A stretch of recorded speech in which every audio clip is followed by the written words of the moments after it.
Not too shabby, eh? Oh, look at that. Do you see that? People's ice skate on the lake. My god. Hold up.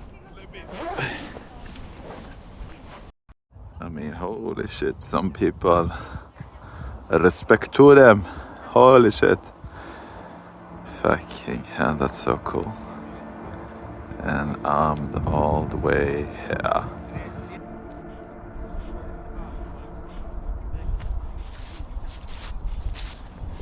So, it's been a while. So what's happened is I ordered Sherman L. And I have my Sherman S on the so-called crag list of Sweden. I'm not waiting for a buyer, you know, so if people wonder why I'm gonna sell my Sherman S, it's because for me it's not as powerful as I wish it was. For 100 volt wheel, it's the best. But as the rider I am, yeah, perfect 100 volt wheel. It's not was made for me, and I really liked enjoying it. I have approximately 4,000 kilometers on it, approximately 2,000 on the new motor, and it does have the Shinko 244, I think, on that wheel, the tire Shinko 244. So yeah, what I did with my Sherman L, so I got there with the street tire, right? And as you can see, it's not like you can still ride with street tire on this in this weather and stuff like that, but it's not the perfect occasions or the perfect weather or perfect grounds for it.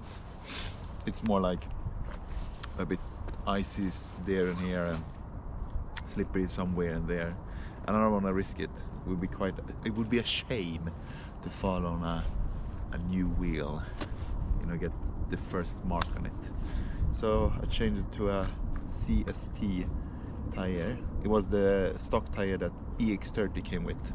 So when I bought my new motor for the EX30, I got a tire with it, and that's the CST something. It's a stock tire.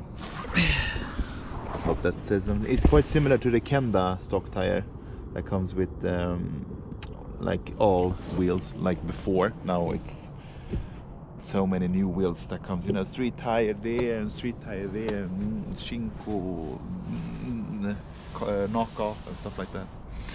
But I'm really pleased with the tire. I had it on my EX30 before I removed quite a lot of pattern. Then I swapped it to the CST 6004 on my EX30, and eventually I rode more than approximately 14,000 kilometers. I've ridden on my EX30, and approximately I would say 10,000 kilometers of them would be on the CST 6004, and eventually the pattern was more slick, and me riding on it on like wet surfaces and ice made me fall a couple of times, around 6 times in a month of 2. It was between December and November when I was riding to work. On one day I managed to fall 3 times. I mean, yeah, of course I can blame myself, you know, I was riding a bit too aggressive, but still, I was still considering I was still, what's the word? You know, I was shaking stuff, you know, I wouldn't ride that aggressively, you know, I was slowing down much more than I used to, you know, because I don't want to fall. It's not nice to fall, as you guys know. But overall, it's really nice. So, my expression on the Sherman L is a great wheel. I feel like it's much lower to the ground than the Sherman S. It's quite similar to the EX30, but much higher up. Was it easy to change the tire? I mean, yeah. I mean, that's the easiest one I've changed tire on, or tube as well, because this comes tubeless, so I have to remove the valve on the rim, which wasn't that hard. I posted a short clip about it, a shorty, a YouTube shorts about it. Not how to do it, but more like, I didn't show how to do it, I showed the way I did it, the proper tools for it. So I had to remove, to make it tubeless. I had to remove the tubeless valve and put, you know, and then I fell down around it because it was a bit too sharp. I didn't want it to, you know, damage my tube, so I fell it down a bit. It took me approximately like 5 seconds or something like that. Enjoy the view for a bit as well. You can hear me talking in the background. There you go. So yeah, so fall it down for a bit, and then eventually I put the tube in, then I put the tire on, and that was yesterday. And then today I put the pads on. I put my Gisla pads. There's a Grizzla knockoff, but they're so much wider, so much wider. As you can see, they're hella wide. Where is it? There it is. Hella wide. You see that? I mean, look at this. This is my. I shouldn't give you guys the bird, but this is like, it's quite long. It's approximately more than 10 centimeters. What I'm known for. This part is a bit too, small or too narrow. I don't know, I want the beak to be thicker. So I think Ron is gonna 3D print a thicker one to me. So yes, I'm just gonna put it on. Then I'm gonna ride it as well, and Ron is gonna 3D print like spikes or like a thing you can put some screws in, and then eventually just tie it up with the zip ties. And they're much better grip than these ones, because I feel like this is gonna wear off quite fast. They're quite bad. Is it filthy? I mean, yeah, I don't really care, man. You're supposed to ride on your wheel, not, you know, take care of them like they were babies. If you don't ride on them, you're not happy, in my opinion. But yeah, it's back to me. So yeah, I removed the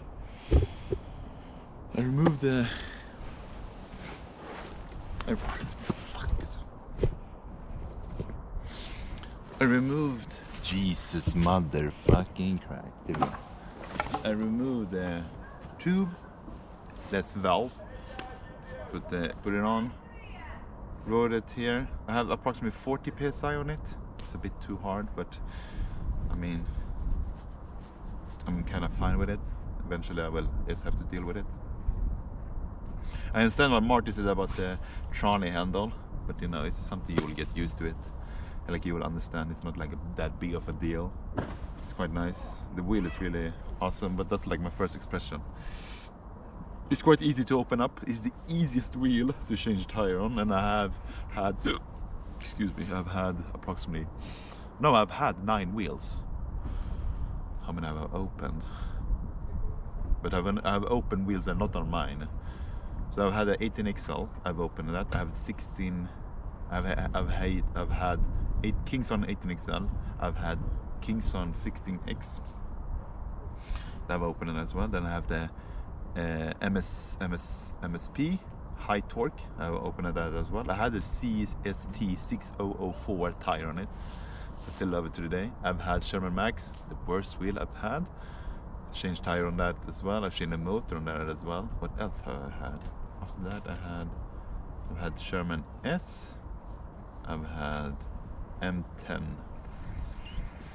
Was it M10-4? M10? Something like that. Yeah, M10-4. I've had it, but I managed to sell it. Quite new. That one I didn't open it. Then I had the Patton. I didn't like that one, so I managed to sell it as well. Quite early. I lost a couple of $100 on it, but it's fine. Rather than lose thousands. And Sherman S and the EX30. I've changed it as well. Then a couple of friends of mine. One of my friends, he got a puncture on his, or got a flat on his links. So I changed that one. It's quite similar to the Sherman L. I would say the Sherman L is a tiny bit easier because of the top part, you know, where the suspension is. When you remove that part off, this part, to remove this cover, there's 2 screws, then you remove that, then there's the battery cables inside there, and simple as that. And after you go, then you just remove the couple of screws on it. There's a couple of assemble videos. I think Roger EUC did that on his wheels, on the Marty's Sherman L. People are barbecuing. They're still barbecuing. I mean, I'll do it as well. I mean, it's fucking nice, you know, when it's cold. Barbecuing at this time of the day. It's point. It's perfect. Anyways, so it's quite easy to take the parts off. You know, you need let's see, hex 5 and hex 4 and hex 3. Yeah, those all you need. I'm really happy that Leaper-Kim have done their homework when it comes to that, because you know, putting the battery back on the suspension pillar was quite hard. It took quite a lot of effort and time if you compare it to the other wheels I've had and the other Leaper-Kim wheels I've opened. The Lynx was easy. The Sherman L, in my opinion, was the easiest one. Maybe a bit too heavy with the battery, but it was still quite light. You know, it wasn't that heavy. I expected it to be more heavy. Maybe I train too much. You know, my guns. You know what I'm saying.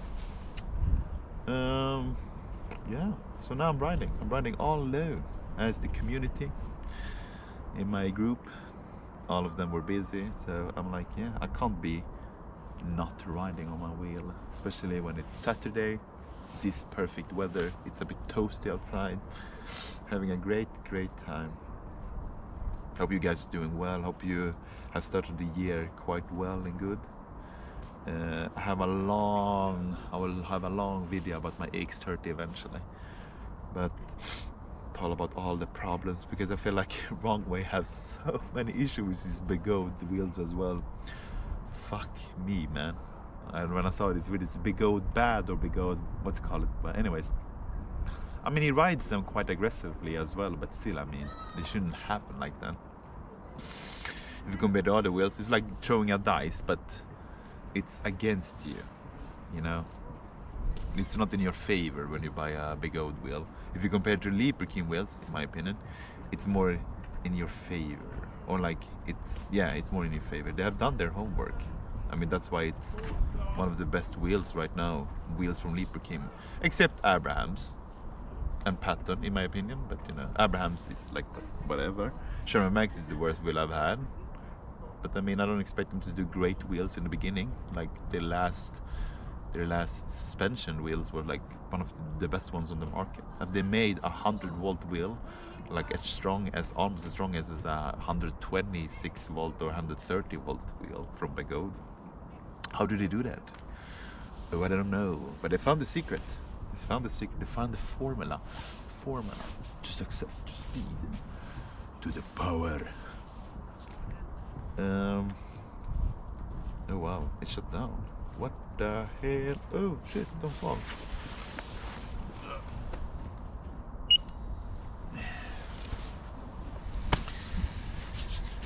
So yeah, I think that's that. I have nothing more to say about it. Let me know if any of you guys any questions down below. Post them. I will try to answer all of them. Meanwhile, I'm gonna enjoy the view. Talk to a couple of friends of mine, and you maybe ride for a while more, you know, just ride for a bit more, you know, and just enjoy this nice Saturday. You wanna see the barbecue? That is the barbecue. Barbecue.